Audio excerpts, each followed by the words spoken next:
This is the good news. God will do everything to reach your destination. Remember that always. Where you are, it is because of God. Kung nasaan tayo ngayon, ito ay dahil sa Diyos. Gagawin ng Diyos ang lahat para marating mo yung dapat mong puntahan. Amen? Kahit na napaka-imposible niyan, huwag kang mag-alala. Gagawa at gagawa ng paraan ang Diyos para mapuntahan mo kung saan ka dapat talaga. Yan yung narinig natin sa unang pagbasa. Napakaganda from the book of the Acts of the Apostles. Kinulong daw po si San Pedro, pero kahit na nakakulong sila at yung mga ibang alagad na disipulos, nagmilagro daw ang Diyos, bigla silang nakalabas. At nabigla yung mga nagkulong sa kanila, they were there at the temple preaching about Jesus. How was that possible? If not through the power of God. They were not supposed to be in jail. Hindi dapat sila nandun sa kulungan. Dahil ang plano ng Diyos, sila dapat ay nasa labas para ipahayag ang mabuting balita tungkol kay Jesus. Yun yung mabuting balita. Huwag kang mag-alala, ano man yung problema, ano man yung pagsubok, ano man yung balakid, kung hindi ka para dyan, aalisin ng Diyos yan. Amen? God will make a way even if there is no way. Palagi natin kinakantayan. God will create doors for you to pass through.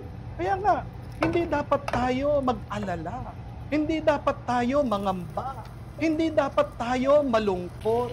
Ang kailangan natin gawin ay dagdagan pa natin ang ating tiwala sa Diyos. Kung ikaw ay nasa isang malungkot na kalagayan, kung ikaw ay may pinagdadaan ng pagsubok, trust in the Lord. Because God is using your problem to reach your good destination. Just like the cross of Christ. Isa pong parusa para sa ating Panginoon. But Jesus was supposed to be there at Calvary for what? For the salvation of men. Kaya nga, anuman yung iyong pinagdadaanan, problema yan sa pera, problema yan man sa iyong asawa, problema man yan sa iyong pamilya, meron ka man sakit, you are supposed to experience that to reach your good destination. Kagabi ko lang po nalaman ng aking ina, may devotion pala sa Miraculous Medal. Eh, nakatanggap po ng mga medalyon ng Miraculous Medal. They were being asked to promote the devotion of the Miraculous Medal. At kwento po ng aking nanay, wala daw po siyang hiniling na hindi binigay ng ating mahal na ina na binigay ng Diyos through the Miraculous Medal. Hiniling po na magkaroon siya ng trabaho, agad-agad binigay. Pinagdasal yung safe delivery nung ako ay isisila. I was a very healthy baby po.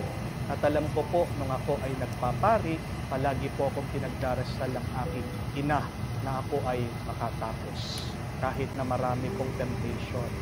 Siyempre po, wapo yung nagpapari. Katapos eto na naman, po ang pero marami pa rin nanliligaw. Mga matatandang dalaga. But see, mahirap lang po kami.